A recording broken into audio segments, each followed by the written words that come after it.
दोस्तों अगर आप क्लास 12 के स्टूडेंट हो, 16 फरवरी को आपको हिंदी का पेपर देने जाना है, तो ये वीडियो आपके लिए बेहद इंपॉर्टेंट होने वाला है, क्योंकि आज के इस लाइव सेशन में हम लोग 2022 का एक ऐसा पेपर सॉल्व करने वाले हैं जो आपके 2023 बोर्ड परीक्षा के लिए बहुत इंपॉर्टेंट है। उसके साथ साथ एक पेपर जो यूपी बोर्ड ने अपने वेबसाइट पर जारी किया है, उस पेपर को भी हम लोग सॉल्व करेंगे। अगर आप इस दो पेपर के सभी क्वेश्चन को सॉल्व कर लेते हो तो 50 से 60 नंबर तो आप ऐसे ही कवर कर लोगे। और एक एक क्वेश्चन का प्रूफ मैं अभी आपको बताऊंगा कि कौन कौन से ऐसे क्वेश्चन है जो 16 फरवरी को 100% आपको देखने को मिलेंगे। तो जितने भी स्टूडेंट क्लास 12 के हैं, इस वीडियो को 1 सेकंड के लिए स्किप मत करना और आप मेक श्योर इतना करना कि जो भी क्वेश्चन इन दोनों पेपर में है उन सभी क्वेश्चन का जवाब आपको 16 फरवरी से पहले किसी भी हालत में आने चाहिए। तो जितने भी स्टूडेंट हमारे साथ जुड़ते जा रहे हैं, एक बार आप कमेंट बॉक्स बता दो कि आपको आवाज और स्क्रीन क्लियर है, फिर हम लोग इस क्लास को बिना देरी किए शुरू करते हैं। ठीक है, ठीक है, बिना देरी किए इस क्लास को शुरू करते हैं। Good evening, good evening, good evening. 400 student हमारे साथ जुड़ चुके हैं। तो सबसे पहले हम लोग इस पेपर को सॉल्व करेंगे जो यूपी बोर्ड ने जारी किया है, और एक एक क्वेश्चन का जवाब मैं चाहता हूं कि हर एक स्टूडेंट कमेंट बॉक्स में देता चले। ठीक है, जैसा आपके सामने पहला क्वेश्चन है, शिक्षा का उद्देश्य निबंध के लेखक है। तो शिक्षा का उद्देश्य निबंध के लेखक कौन है? जिस भी स्टूडेंट को जवाब आता जा रहा है कमेंट बॉक्स में इसका जवाब देते चलो।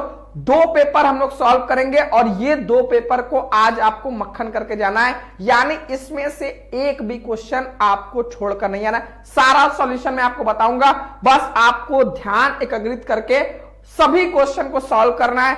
जो भी गद्यांश पदांश से क्वेश्चन बताऊंगा, जो लेखक का, कवि का, साहित्यिक परिचय, ग्रामर सेक्शन, उन सभी को नोट करते चलना है। ठीक है, ठीक है। तो पहला क्वेश्चन जैसा आपके स्क्रीन पर है, शिक्षा का उद्देश्य निबंध के लेखक संपूर्णानंद जी है। नेक्स्ट क्वेश्चन आपके सामने, लल्लू लाल की रचना, सुख सागर, परीक्षा गुरु, प्रेम सागर, रानी केतकी की कहानी। ठीक है, लल्लू लाल की रचना है, कौन सी इसमें है? Good evening, good evening, good evening. ठीक है, ठीक है, जल्दी से सेशन को शेयर कर दो। ये दो पेपर अगर आप तैयार कर लिए तो फिर समझ लो कि बहुत आप तहलका मचाने वाले 16 फरवरी को। 1 का बी संपूर्णानंद बिल्कुल सही है, लल्लू लाल की रचना। सेकंड का कौन सा हो जाएगा?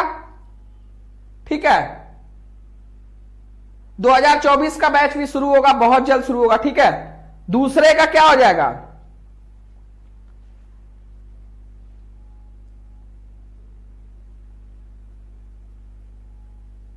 प्रेम सागर, बिल्कुल सही, लल्लू लाल की रचना प्रेम सागर है। पर्दा कहानी के लेखक कौन है? यशपाल जी हैं।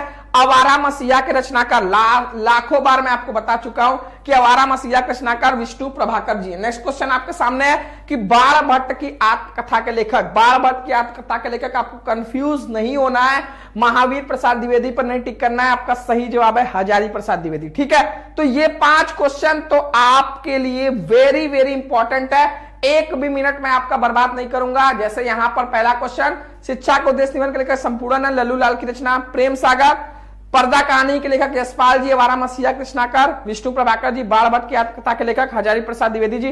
कामायनी किस युग की रचना है? कामायनी किस युग की रचना है? ठीक है, कामायनी किस युग की रचना है? ठीक है, चौथे का डी, आवारा मसीहा के रचनाकार विष्णु प्रभाकर जी, चौथे का पहला होगा। ठीक है, नेक्स्ट क्वेश्चन है, कामायनी किस युग की रचना है? तो कामायनी छायावादी युग की रचना है। और यहां पर आपके लिए निम्नलिखित कवियों में से कौन प्रगतिवादी युग का है? ठीक है, तो आपको बताना है निम्नलिखित कवियों में से कौन प्रगतिवादी युग का है। अग्रदास, तुलसीदास, नंददास, रामधारी सिंह दिनकर। तो इसका करेक्ट जवाब, क्योंकि प्रगतिवादी युग के कवि रामधारी सिंह दिनकर जी हैं। ठीक है, नेक्स्ट क्वेश्चन आपके सामने है कि तार सप्तक का प्रकाशन वर्ष, वेरी वेरी इंपॉर्टेंट क्वेश्चन आप सभी के लिए। तार सप्तक का प्रकाशन वर्ष, तार सप्तक का प्रकाशन वर्ष 1943 है। ठीक है, कौन सा गलत है भाई?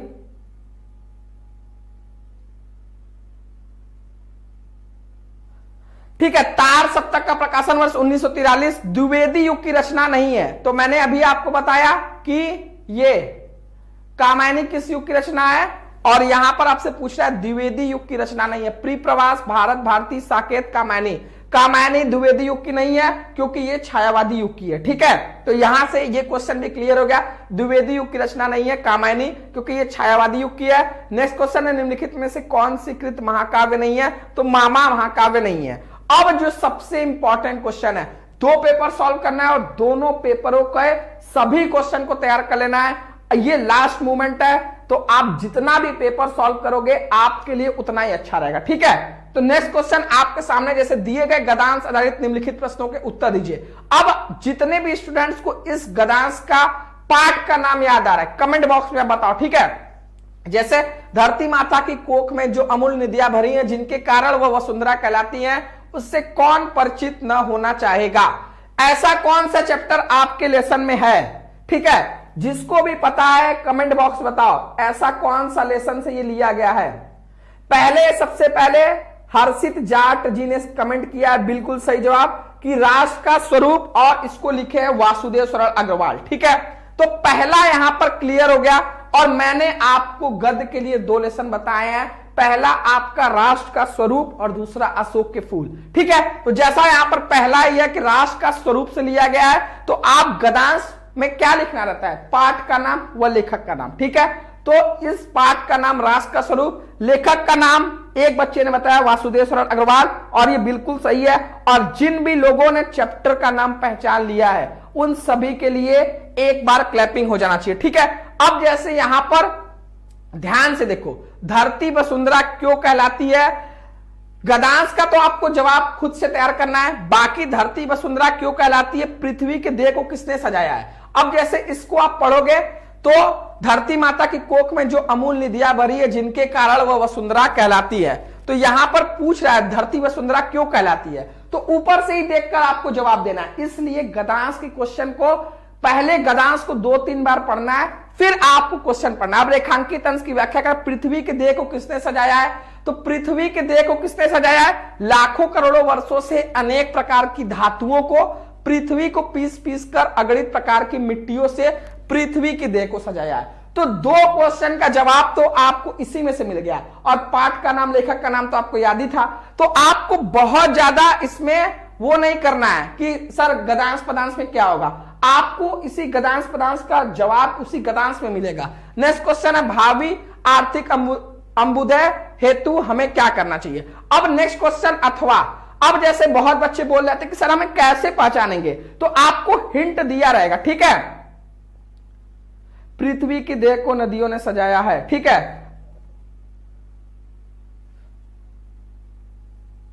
ठीक है, नेक्स्ट क्वेश्चन जैसे आपको ये अथवा करके दिया है, तो इसको कौन से लेसन से लिया गया है? जो बच्चे पहचान पा रहे हैं कमेंट बॉक्स में जल्दी से बताओ। ठीक है, अब यहां पर स्टार्टिंग में दे दिया अशोक का फूल, तो ऐसा कोई 12 का बच्चा नहीं होगा जो नहीं पहचान पाएगा कि किस लेसन से लिया गया। ठीक है, आपके दूसरे चैप्टर का नाम है अशोक के फूल, और इसको लिखा है आचार्य हजारी प्रसाद द्विवेदी जी ने। ठीक है, तो आपको तो एक काम तो सबसे पहले कर लेना है कि गद्य के 4 लेसन है, चारों लेसन का नाम और पाठ का नाम और लेखक का नाम, 4 ही चैप्टर है, चारों लेसन का नाम और पाठ का नाम और लेखक का नाम एटलीस्ट आपकी जुबान पर आना चाहिए 16 फरवरी तक, ताकि इसको आप आराम से गद्यांश आपका 2 नंबर दिला देगा। ठीक है, अब रेखांकित अंश की व्याख्या करना है।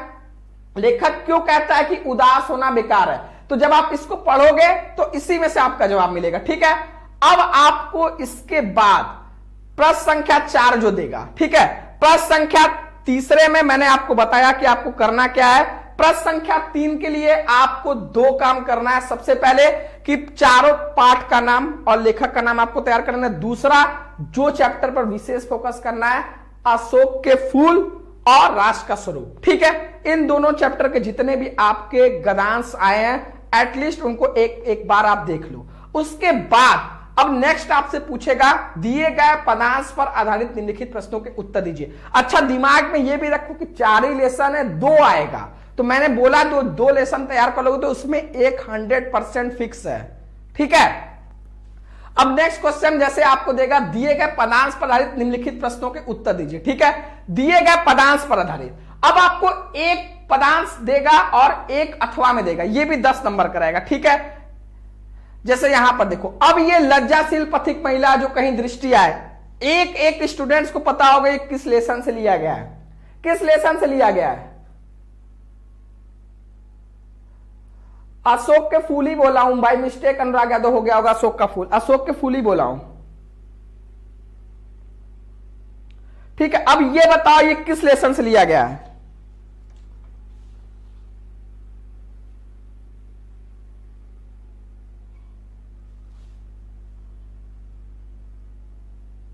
ठीक है, सबसे पहले एक बच्चे ने जवाब दिया पवन दूतिका नीलम त्रिपाठी, तो नीलम त्रिपाठी के लिए पवन दूतिका अयोध्या सिंह उपाध्याय। ठीक है, सबसे पहले नीलम के लिए एक बार क्लैपिंग हो जाए। तो इसको आपको, इसके लिए भी आपके पास टोटल आपके बुक में पद के लिए टोटल 7 लेसन है और इन 7 लेसन का आपको सबसे पहले पदांश का संदर्भ लिखना है। तो सेम काम, पाठ का नाम, लेखक का नाम, संदर्भ में आपको बताना रहता है। रेखांकित अंश की व्याख्या कीजिए, इसमें आपको एक अलंकार पूछेगा और जलद और कृषक ललना का अर्थ बताइए और राधा लज्जाशील पथिक महिला के विषय में क्या कहना चाहती है। तो इसमें एक अलंकार पूछेगा और 2 वर्ड देगा जिसका आपको अर्थ पूछेगा और एक आपका उपयुक्त पदांश का संदर्भ लिखना है। ठीक है, इसके बाद आपका जो सबसे इंपॉर्टेंट है प्रश्न संख्या 5, निम्नलिखित में से किसी एक लेखक का साहित्यिक परिचय देते हुए उनकी प्रमुख रचना का उल्लेख करना है। ठीक है, तो इसके बाद आपको जो सबसे इंपॉर्टेंट चैप्टर है, इसमें सबसे इंपॉर्टेंट चैप्टर में अगर आपको बताना चाहूं पद के लिए, तो पद के लिए अगर मैं सबसे इंपॉर्टेंट चैप्टर में आपको बताना चाहूं पवन दूतिका, श्रद्धा मनु और एक गीत, और आपका 3rd चैप्टर जो है श्रद्धा मनु, तो मैंने आपको बताया नौका विहार। ठीक है, ये 4 लेसन का आपको देख लेना है। उसके बाद आपको आना है प्रश्न संख्या 5, निम्नलिखित में से किसी एक लेखक का साहित्यिक परिचय देते हुए उनको प्रमुख रचनाओं को उल्लेख करना है। तो 3 मैंने आपको वेरी वेरी इंपॉर्टेंट पहले ही बता चुका है, आचार्य हजारी प्रसाद द्विवेदी, डॉक्टर एपीजे अब्दुल कलाम और वासुदेव सरल अग्रवाल। तो कितने ऐसे स्टूडेंट है जिनका ये तीनों साहित्यिक परिचय तैयार है? कितने ऐसे? बर्थ लिखना है, बर्थ डेट नहीं लिखना है, साहित्यिक परिचय में लिखना है। कौन बोला नहीं लिखना है? नाम, माता पिता का नाम, जन्म स्थान, जन्म, उनके जीवन में अगर कुछ इंपॉर्टेंट चीजें घटी हैं तो उसको, रचनाएं तो आपको 2 नंबर देंगी। ठीक है, तो रचनाओं पर तो विशेष फोकस करना है।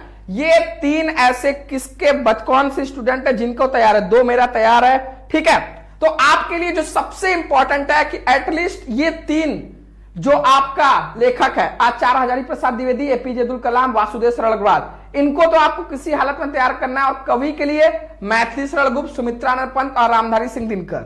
ठीक है, इसके बाद प्रश्न संख्या 6, बहादुर अथवा पंचलाइट कहानी। मैंने बोला कोई भी एक कहानी, बहादुर, पंचलाइट या ध्रुवात्रिक, तीनों में से कोई एक कहानी का आप उसके उद्देश्य पर प्रकाश डालने के लिए कोई भी कहानी एक जो आपको सबसे सरल लगे उसको आप तैयार कर लो। ठीक है, उसके बाद आप सीधे आ जाओ खंडकाव्य। खंडकाव्य के लिए मैंने जैसे श्रवण कुमार खंडकाव्य के नायक का चरित्र चित्रण कीजिए या फिर श्रवण कुमार खंडकाव्य के आधार पर दशरथ का चरित्र चित्रण कीजिए। तो जो भी आपके जिले में खंडकाव्य आने वाला है, ठीक है, अगर उस खंडकाव्य में कोई प्रमुख पात्र है तो उसका चरित्र चित्रण तैयार कर लो, नहीं तो उस खंडकाव्य का कथानक संक्षेप में लिखने के लिए 2 ऑप्शन रहेगा और दोनों में से एक करना है। तो खंडकाव्य और कहानी के लिए आप कॉपी में पहले से क्वेश्चन बैंक से मत तैयार करो, क्वेश्चन बैंक का आप एक आंसर, ठीक है, मैं अभी जो मैराथन क्लास लूंगा उसमें कहानी एक मैं आपको कराऊंगा और खंडकाव्य में बनारस जिले का कराऊंगा। ठीक है, बाकी आप अपने उसी हिसाब से बना लेना।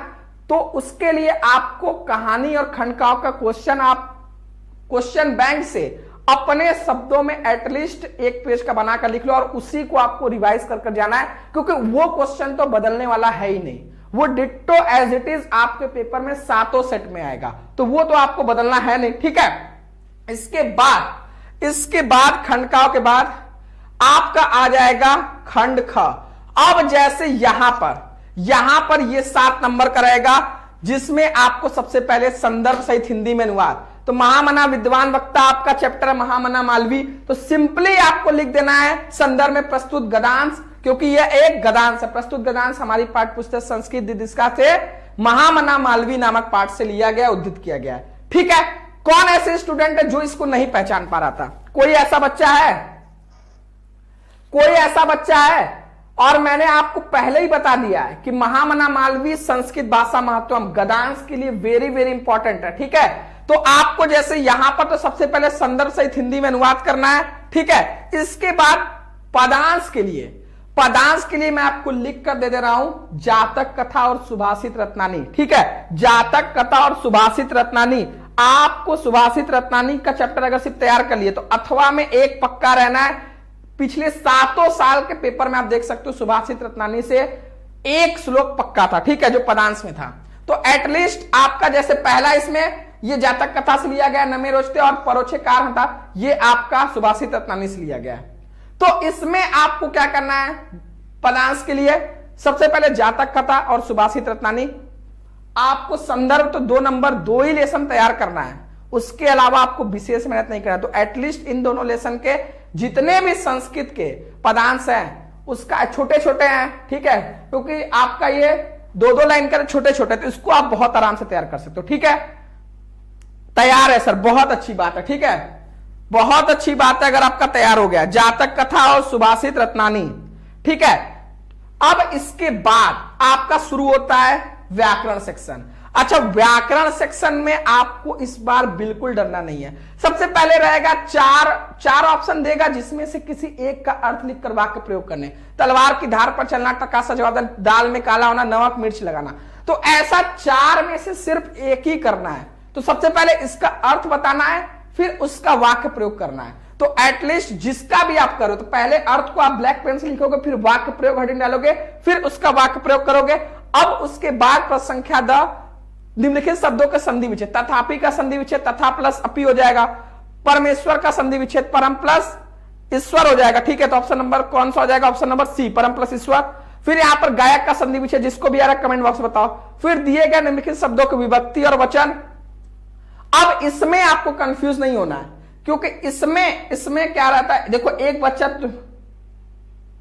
ठीक है, साक्षी कुशवाहा बिल्कुल सही है। ठीक है, अब व्याकरण के लिए तो मैं आपको बता रहा हूं। ठीक है, लेकिन एक सबसे इंपॉर्टेंट बात है। ठीक है, जो भी बच्चा लाइक नहीं किया लाइक कर दो। अब यहां पर जो सबसे इंपॉर्टेंट बात है कि इसमें क्या रहता है, इसमें आपका मिलता जुलता ऑप्शन रहता है, वसन और व्यसन। ठीक है, तो वसन और व्यसन का वस्त्र और आदत। ठीक है, अब इसमें जैसे आपको यहां पर दिया है अंबुज और अंबुद का क्या हो जाएगा? जिसको भी आ रहा है कमेंट बॉक्स में बताओ, अंबुज और अंबुद। ठीक है, और मैं आपको बता दूं कि मैंने आपके लिए जो पीडीएफ तैयार किया है मैराथन क्लास के लिए, उसमें अगर आप जो भी बच्चा उस क्लास को अटेंड कर लेगा, डायरेक्ट 80 नंबर तो उसी में से रहेगा, क्योंकि उस क्लास को बनाने के पीछे बहुत मेहनत लग रहा है और मैं चाहता हूं एक ही वीडियो में पूरा फिनिश रहे। तो इसलिए सभी लोग अभी जो मैं बता रहा हूं उसकी तैयारी करते रहो। बाकी लास्ट टाइम पे आपको कल या परसों में वो क्लास में आपको प्रोवाइड करने वाला हूं, जो आपके लिए एक ब्रह्मास्त्र साबित होगा। और सच में आप 16 फरवरी को आके कमेंट करोगे सर जो बताया था आप वही आए। ठीक है, ठीक है, इसके बाद अभी एक पेपर और सॉल्व करना है। ठीक है, कमल और बादल बिल्कुल सही है। निम्नलिखित शब्दों में से किसी, इसके बाद आपका देगा किसी एक शब्द के 2 अर्थ लिखिए। ठीक है, नाग का सर्प और हाथी। ठीक है, आपको किसी एक शब्द का 2 अर्थ। अब यहां पर बहुत ज्यादा तेज बनने का नहीं जरूरत है कि 4 दिया है एक ही करना है, चारों पर्यायवाची आ रहा है तो कर दे। 1 करोगे तो भी आपका मिलेगा 1 ही नंबर, 4 करोगे तो भी है। निम्नलिखित वाक्यांशों के लिए एक शब्द का चयन करके जो आंखों के सामने हो, प्रत्यक्ष, जानने की इच्छा रखने वाले को जिज्ञासु। ठीक है, अब यहां पर आपको देगा निम्नलिखित में से किन्हीं 2 वाक्यों को शुद्ध करने के लिए। तो तुम तो कुर्सी पर बैठे हैं, तुम तो कुर्सी पर बैठे हो, इस सरोवर में अनेकों कमल खिले, इस सरोवर में अनेक कमल खिले, तो 2 ही करना है। उसके बाद आप रस छंद अलंकार को कॉपी में लिख के आप बहुत आराम से इसको तैयार कर लो। ठीक है, इसमें आपको जो तैयार करना है रस छंद अलंकार के लिए, इसको तो आपको याद ही करना पड़ेगा। इसमें कौन सा कॉन्सेप्ट है कि आपको पता है, जैसे वीर रस अथवा हास रस का स्थायी भाव के साथ उदाहरण अथवा परिभाषा लिखिए, श्लेष अथवा उत्प्रेक्षा अलंकार का लक्षण अथवा उदाहरण लिखिए, दोहा अथवा सोटा छंद का मात्रा सहित लक्षण अथवा उदाहरण लिखिए। हिंदी के प्लेलिस्ट में आपको रस छंद अलंकार का 1 शॉर्ट वीडियो है, आप वहां से देखकर इसको तैयार कर सकते हो। उसके बाद जो पत्र रहेगा, ठीक है, पत्र में आपको मैंने बार बार बता दिया, बैंक में खाता खोलने के लिए या फिर बैंक से व्यवसाय लेकर पढ़ने के लिए या फिर किसी व्यवसाय को शुरू करने के लिए आपको लोन लेना है। दूसरा रहेगा शहर में फैली संक्रामक बीमारी की तरफ जिलाधिकारी का ध्यान। और दोनों पत्र को मैंने एक एक लाइन करके लिखा है। डिस्क्रिप्शन में भी इस वीडियो का लिंक है, बाकी मैराथन क्लास में भी मैं आपको लिख कर दिखा दूंगा। तो ये पत्र को आपको, जैसे मैं 2 पत्र बस बताऊंगा, बस आपको वही तैयार करके जाना है, ठीक है, जो यहां पर आपको दिख रहा है, ठीक है। उसके बाद मैंने आपको बताया कि आप एटलीस्ट निबंध आप याद नहीं कर रहे हो तो एटलीस्ट एक काम करो कि जैसे बेरोजगारी है, आतंकवाद है, वृक्षारोपण है और दहेज प्रथा है, ठीक है, विद्यार्थी और राजनीति, देश की समिति, एटलीस्ट इन टॉपिक्स पर अपने क्वेश्चन बैंक में देख लो कि क्या क्या सब हेडिंग 5-6 बन रहा है। अगर सब हेडिंग आपको माइंड पर क्लिक कर गया तो उसमें आप टॉपिक बनाकर लिख सकते हो, ठीक है। जैसे बेरोजगारी है तो सबसे पहले प्रस्तावना, बेरोजगारी क्या है, उसके बाद 4-5 हेडिंग, लास्ट में उपसंहार यानी कंक्लूजन। अगर आप आतंकवाद बता रहे हो तो समस्या बता रहे हो तो समाधान भी बताओ, बेरोजगारी का समस्या बता रहे हो तो उसका समाधान भी बताओ। और ये आपके लिए साहित्यिक हिंदी के लिए, ठीक है।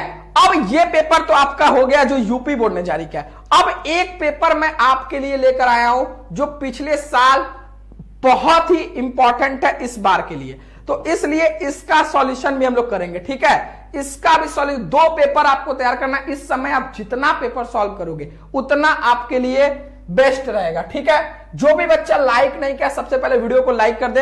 अब जैसे यहां पर ये सेट है 2022 का, ठीक है, इसको भी जल्दी से 15 मिनट के अंदर इसको भी हम लोग देखते हैं। डिप्टी कलेक्टर के लेखक कौन है? अमरकांत जी। आप इन सभी क्वेश्चन को याद करते रहो बार बार, ताकि आप एग्जाम हॉल में ये सारे क्वेश्चन अगर याद करते रहोगे बार बार तो वो क्लिक करेगा। अगर ऑप्शन तो रहेगा ही, ऐसा तो नहीं बिना ऑप्शन का रहेगा, ठीक है। डिप्टी कलेक्टर के लेखक अमरकांत जी हैं।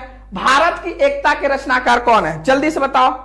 भारत की एकता के रचनाकार, सब पदांश पहचानने के लिए मैं आपको ट्रिक बताऊंगा, और पदांश के लिए मैंने आपको बता दिया है संस्कृत वाले के लिए कि सुभाषित रत्नानी, जातक कथा, ये 2 चैप्टर तैयार कर लो, उसी से आपका काम हो जाएगा, ठीक है। और बाकी ऐसा नहीं है कि आप गदांश पदांश एकदम हिंट नहीं रहेगा कि आप नहीं पहचान, अगर एक पे हिंट है दूसरे वाले में हिंट रहेगा, ठीक है। इसलिए बहुत ज्यादा टेंशन लेने का कोशिश ना करो, ठीक है। अब नेक्स्ट है भारत की एकता के रचनाकार। भारत की एकता के रचनाकार कौन है? ठीक है, ख का जिसको भी पता है, दूसरे का डी ऑप्शन क्या है? वासुदेव शरण अग्रवाल, बिल्कुल सही है। निम्नलिखित में से हजारी प्रसाद द्विवेदी की रचना है, इसमें से हजारी प्रसाद द्विवेदी की रचना कौन सी है? इसमें से हजारी प्रसाद द्विवेदी की रचना कौन सी है?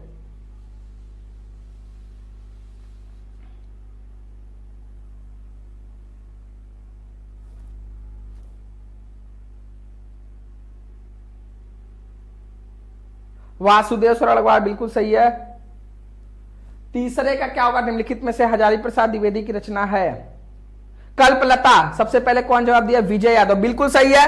कल्पलता निम्नलिखित में से हजारी प्रसाद द्विवेदी की रचना है। नेक्स्ट है सुंदर रेड्डी की रचना है। इसमें आपको पूछ रहा है सुंदर रेड्डी की रचना कौन सा? तो मेरे विचार भी सुंदर रेड्डी की रचना है। साहित्य और समाज भी है, लैंग्वेज प्रॉब्लम इंडिया, तीनों आपका सुंदर रेड्डी की रचना है।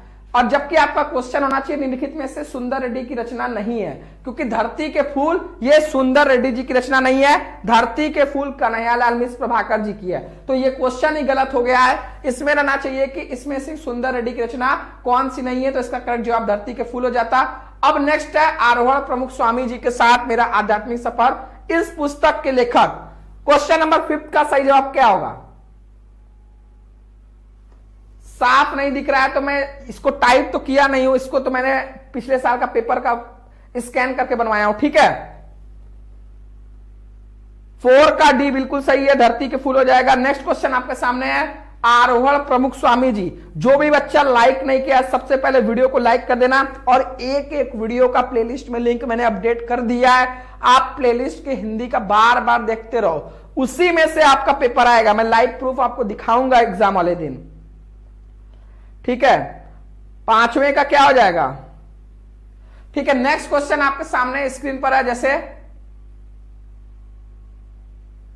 कि निम्नलिखित में से अयोध्या सिंह उपाध्याय हरिऔध द्वारा लिखित महाकाव्यात्मक रचना है? तो इसमें से अयोध्या सिंह उपाध्याय हरिऔध द्वारा लिखित महाकाव्यात्मक रचना कौन सा है? वैदेही वनवास। ठीक है, ऑप्शन नंबर तीसरा। और निम्नलिखित में से मैथिली शरण गुप्त की रचना है। और अज्ञेय जी को निम्नलिखित में से किस काव्य कृति पर ज्ञानपीठ पुरस्कार मिला था? अज्ञेय जी को निम्नलिखित में से किस काव्य कृति पर ज्ञानपीठ पुरस्कार मिला था? तो कितनी नावों में कितनी बार। निम्नलिखित में से मैथिली शरण गुप्त की रचना कौन सी है? Network problem sir. और निम्नलिखित में से दिनकर की रचना है। दिनकर की रचना इसमें से कौन सी है? परशुराम की प्रतीक्षा। और नेक्स्ट है निम्नलिखित में से हिमालय निम्नलिखित में से किसकी काव्य कृति है? तो महादेवी वर्मा। ठीक है, तो ये 10 क्वेश्चन जो पिछले साल आपके पेपर में आ रहा है, ऐसा ही आपको 16 फरवरी को भी देखने को मिलेगा। अब इसमें जो सबसे इंपॉर्टेंट चीज है, ठीक है, इसमें जो सबसे इंपॉर्टेंट चीज है, आप इसमें जैसे पहचानो ये दोनों में से कौन सा गद्यांश आपको आ रहा है। ठीक है, आपके सामने स्क्रीन पर है, आप एक बार पहचानो कि आपको दोनों में से कौन सा गद्यांश आ रहा है। ठीक है,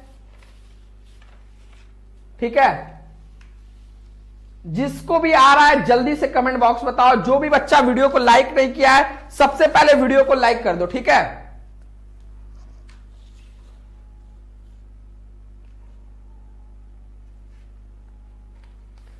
हरी घास पर पतझड़ तो है ही नहीं भाई, हरी घास पर क्षणभर है वो। तो यार ऐसा प्रोनाउंसिएशन करोगे तो फिर तो काफी गंभीर विषय है। राष्ट्र का स्वरूप साक्षी दीक्षित। सबसे पहले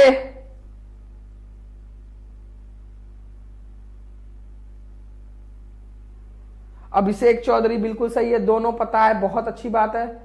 एक राष्ट्र का स्वरूप है और एक कौन बताया? ठीक है, दोनों में से एक ही आपको पहचाना। जूम कीजिए, जूम करूंगा तो एक कटेगा नीचे वाला।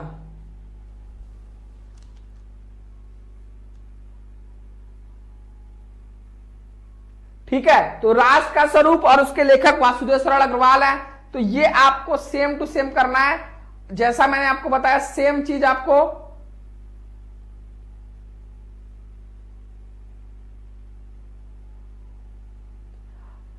ये तो आपको याद ही होगा। यह मनु जो सृष्टि का श्रृंगार, ये बताओ यह किस लेसन से लिया गया है? दूसरे में भाषा, बिल्कुल सही जवाब, पहला राष्ट्र का स्वरूप, दूसरे में भाषा की आधुनिकता, सुंदर रेड्डी। नीलम त्रिपाठी बिल्कुल सही आपका है। ठीक है, तो इसी तरीके से आपको कैच करना है कि किस लेसन से लिया गया है।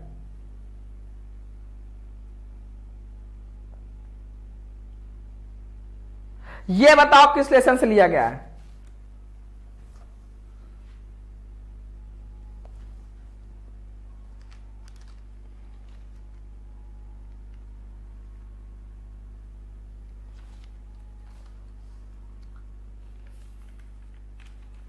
बिल्कुल ला सकते हो हिंदी में, मधु यादव बिल्कुल ला सकते हो।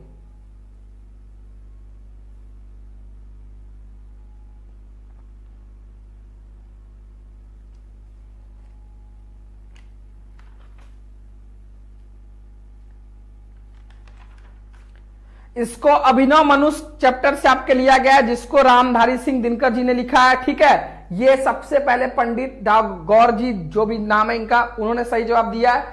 अब जैसे यहां पर इस सृष्टि में मनुष्य का क्या महत्व है मानव जीवन में, और इसमें आपको मैंने बोला कि 2 अर्थ पूछेगा, आगार और व्यवधान। व्यवधान मतलब बाधा डालना, आगार मतलब क्या होता है? आगार का अर्थ होता है भंडार। ठीक है, तो इसमें आपको रेखांकित उपयुक्त कविता का शीर्षक तथा कवि का नाम लिखना है। तो अभिनव मनुष्य और कवि का नाम आपका क्या हो जाएगा? रामधारी सिंह दिनकर। ठीक है, अब जैसे इसके बाद यहां पर लास्ट ईयर पूछा था सुंदर रेड्डी, हजारी प्रसाद द्विवेदी, वासुदेव शरण अग्रवाल। वासुदेव शरण अग्रवाल तो वेरी वेरी इंपॉर्टेंट है, और इसमें कवि के लिए अयोध्या सिंह उपाध्याय, सुमित्रानंद पंत और रामधारी सिंह दिनकर। उसके बाद देखो इसमें भी वही पिछले साल के पेपर में कोई एक कहानी का आपको सारांश लिखना है, और फिर वही जो भी खंडकाव्य का आपका प्रमुख पात्र है उसके बारे में, या तो उस प्रमुख पात्र का कथावस्तु अपने शब्दों में लिखने के लिए। ठीक है, इसके बाद संस्कृत खंड है। ठीक है, संस्कृत खंड में अगर आप पहचान पा रहे हो तो एक बार पहचानो किस लेसन से लिया गया है। सर क्वेश्चन बैंक से हो जाएगा, दोनों आ रहा है, बहुत अच्छी बात है, ठीक है। और जो भी बच्चा इस वीडियो को लाइक नहीं किया, सबसे पहले वीडियो को लाइक कर दो, ठीक है। सर हिंदी में सब क्लियर है, बहुत अच्छी बात है, ठीक है। अगर सब क्लियर है तो मैंने आपको बोला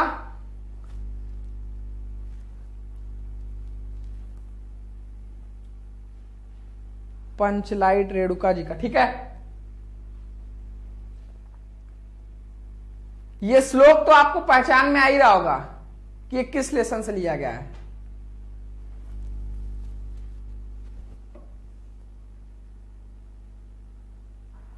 अब जैसे जिन 10th वालों का क्लास हो चुका है, ठीक है। हिंदी में सर 90 नंबर लाना, 80 नंबर लाना है, क्या करें। अभी मैं आपको लास्ट में एक बार समराइज करूंगा तो वहां पर आपको क्लियर हो जाएगा, ठीक है। अब जैसे निम्नलिखित में से मुहावरे और लोकोक्तियों में से किसी एक का अर्थ लिखकर वाक्य प्रयोग करना है, ठीक है। तो अपने पैरों पर खड़े होना यानी स्वावलंबी होना, तो उसका आप वाक्य प्रयोग कर दोगे। सेम काम अंतरात्मा का संधि विच्छेद, अंतरात्मा का संधि विच्छेद क्या हो जाएगा, अंता प्लस आत्मा, ठीक है। तो ऑप्शन नंबर अ इसका हो जाएगा। फिर नरेंद्र का संधि विच्छेद, तो नर प्लस इंद्र, यानी ऑप्शन नंबर इसका कौन सा हो जाएगा, ब, ठीक है। नर प्लस इंद्र। और पवित्रम का क्या हो जाएगा, प प्लस इत्रम। फिर दिए गए निम्नलिखित शब्दों के विभक्ति और वचन के लिए आएगा। और शब्द युग्मों का उभय और अभय का क्या हो जाएगा, अभय और उभय का, अभय और उभय का निडर और दोनों, अंश और अंशु का भाग और किरण हो जाएगा, ठीक है। क्लियर है सर, सब आ रहा है, बहुत अच्छी बात है। और फिर निम्नलिखित शब्दों में से किसी एक शब्द के दो अर्थ लिखिए। नाग का सर्प और हाथी हो जाएगा, काल का हो जाएगा यमराज हो जाएगा, और काल का क्या हो जाएगा, मृत्यु हो जाएगा, समय हो जाएगा, ठीक है। चपला का लक्ष्मी हो जाएगा। और एक आप कमेंट बॉक्स बता दो, निम्नलिखित में से वाक्यांशों के लिए एक शब्द का चयन करना जिसकी गणना न की जा सके, उसे अगणनी बोलते हैं ना, जिसकी गणना ना की जा सके उसको अगणनी बोलते हैं। और जंगल की अग्नि को दावंगनी बोलते हैं। ऑप्शन नंबर स बिल्कुल सही हो जाएगा, ठीक है। फिर निम्नलिखित में से किन्हीं दो वाक्यों को शुद्ध करना है। यह किताब 5 रुपए की है, यह किताब मात्र 5 रुपए की है। फिर यहां पे तुलसीदास पक्के ईश्वर के भक्त थे, तुलसीदास ईश्वर के पक्के भक्त थे, ठीक है। इलाहाबाद जाने के अनेकों रास्ते, इलाहाबाद जाने के अनेक रास्ते हैं, आप पधार कर हमें अनुग्रहित करिए, बिल्कुल सही है। तो 2 सही करना है। फिर यहां पर रस छंद अलंकार में आपको बार बार सेम देखो, किसी विद्यालय के प्रबंधक के नाम प्रवक्ता पद पर अपनी नियुक्ति हेतु या फिर होजरी की दुकान खोलने के लिए किसी बैंक शाखा को प्रबंधक के आवेदन पत्र लिखना है जिसमें ऋण की मांग की गई हो। और ऐसे में आपका भ्रष्टाचार, वन संपदा, दहेज प्रथा, भारत में आतंकवाद, जनसंख्या, ये 5 मोस्ट इंपॉर्टेंट टॉपिक है। तो जितने भी बच्चे इस वीडियो को देख रहे हैं, सबसे पहला, ठीक है, सबसे पहले मैंने आपको बता चुका हूं कि एमसीक्यू क्वेश्चन के लिए 200 क्वेश्चन आपके प्लेलिस्ट में ऐड है, उसको देख लो। और 250 या 220 क्वेश्चन और मैंने ऐड करा, यानी टोटल 400 क्वेश्चन हो गए। और क्वेश्चन बैंक से पढ़ो, उसको पढ़ते रहो। निबंध के लिए जो टॉपिक मैंने अभी आपको बताया मॉडल पेपर वाला, उस टॉपिक को देख लो। पत्र के लिए मैंने 2 टॉपिक आपको बताए हैं। उसके बाद जीवन परिचय और साहित्यिक परिचय जो आपका लेखक और कवि का है, उसको आपको अपने जो मॉडल पेपर में जो लेखक कवि का बताया हूं उसका तैयार कर लो। कहानी और खंडकाव्य के लिए तो सेम क्वेश्चन आपके पेपर में छप कर आना है। बच गया आपका गद्यांश के लिए राष्ट्र का स्वरूप और अशोक के फूल, ठीक है। राष्ट्र का स्वरूप, सर हिंदी में निबंध में पूरा नंबर क्यों नहीं मिलता, पूरा नंबर मिलता है, ठीक है। आप लिखोगे तो आपको मिलेगा, ठीक है। अब जैसे यहां पर आपको मैंने बोला कि उसके लिए गद्यांश के लिए 2 लेसन, और इधर संस्कृत के लिए मैंने आपको बताया कि सुभाषित रत्नानी जातक का, पदांश के लिए मोस्ट इंपॉर्टेंट है। और उधर संस्कृत भाषा महत्व महामना मालवीय, ठीक है। उसके बाद व्याकरण सेक्शन आप विश्वास मानो बहुत आराम से करोगे, बहुत सारा ऑप्शन उसमें है, उस पर बहुत ज्यादा फोकस मत करो। जो फोकस आपको करना है गद्यांश पदांश वाले क्वेश्चन पे करो, एमसीक्यू क्वेश्चन पे करो। पत्र का क्या फॉर्मेट है उसको डिस्क्रिप्शन में जो प्लेलिस्ट का लिंक है वहां से देखकर उसको प्रैक्टिस करो, ठीक है। और जो मैं मैराथन क्लास लूंगा उससे आपका बेड़ा पार हो जाएगा। अब अगर आपके मन में कोई समस्या है तो जल्दी से मुझे बताओ, नहीं तो इस क्लास को एंड करूंगा और आप जाकर अपनी तैयारी करो। और जो भी बच्चा अभी तक ब्रह्मास्त्र बैच में नहीं जुड़ा है, आपको हिंदी के साथ साथ इंग्लिश का सारा पीडीएफ, फिजिक्स, केमिस्ट्री, मैथ, अभी मेन सब्जेक्ट का पीडीएफ विथ आंसर, जो इंपॉर्टेंट क्वेश्चन होगा, सब कुछ इस ब्रह्मास्त्र बैच में मिलेगा। 199 रुपए फीस है। ये 199 रुपए आपका बेड़ा पार कर सकता है। तो जिसको भी जुड़ना है, शुभम क्लासेस ऐप डाउनलोड करके जुड़ सकते हो। डायरेक्ट इस पे 1 लाख बच्चे ऑलरेडी ज्वाइन है, नहीं तो आप इन 2 नंबर पर व्हाट्सअप कर सकते हो। ठीक है, ठीक है। गीत चैप्टर भी इंपॉर्टेंट है। पवन द्युतिका, श्रद्धा मनु, नौका विहार और गीत। जौनपुर का कौन सा आएगा, ये आप क्वेश्चन बैंक में देख सकते हो, वहां पर मेंशन किया है कौन सा किस लेसन से आएगा। ठीक है